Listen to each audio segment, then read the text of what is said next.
በምክር ቤት ያየነው ኢህአዴግ የሁሉ ፓርቲ ነው።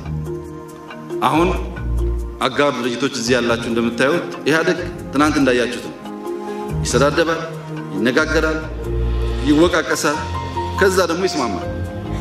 ይሄ በምን ያክል ፍጥነት በአጋር ድርጅቶች ካልቸር ሊሆን ይችላል የሚለው እንቅፋት ነበር እስካሁን ድረስ። አሁን ያሰብነው ምንድነው? ይሄ ጉባኤ አቅጣጫ ይስጠን። ባለፉት 6 ወራት አልቻለም። የተጠኑ ጥናቶች አሉ። አቅጣጫው ምንድነው? ምክር ቤት ስልጣን ሰጥተነዋል። በአመት ተኩል በ2 ዓመት በቻለ ጊዜ ከጨረሰ ጥናቱ አፕሩቭ አድርጎ ወደ አንድ ፓርቲ ያሸጋግር የሚል ጉባኤ ለምክር ቤት ስልጣን ሰጥቶ ምክር ቤት የጀመረውን ጥናት አጥንቶ ሲጨርስ ለ6 ወር ወይም ዓመት ተኩል ከጉባኤ በፊት ካልቻል በሚቀጥለው ጉባኤ ፋይናል አድርገን አንድ ፓርቲ ሆነን እንመጣለን ማለት ነው።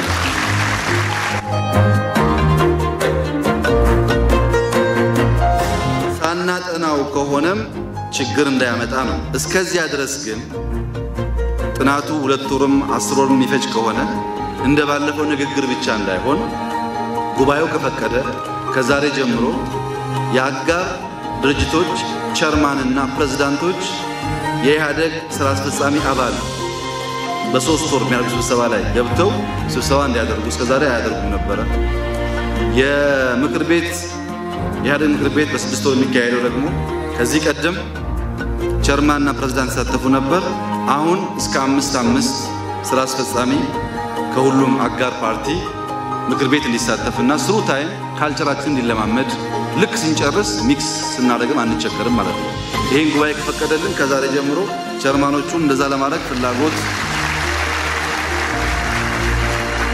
እና አጋር ድርጅቶችም ከምን ጊዜውም በላይ የእናንተን ወደኛ መቀላቀል እኛ የምንፈልገው አጋር ድርጅቶችም ምርጥ መሪዎች ወደፊት ማምጣት የጀመሩበት ህግ ላይ ኢሹ ያለባቸው አካባቢ የህግና ለማረጋገጥ ሰፊ ስራ እየሰሩ ስላሉ በሙሉ እምነት አብረን መታገል እንችላለን። እናንተም የፕሬዝዳንት አባል ሆናችሁ እናንተም ቸርማን ሆናችሁ በእናንተ ለመመራትም ፍላጎትና ዝግጁነት ያለ መሆኑን በዚሁ አጋጣሚ ለመግለጽ ነው።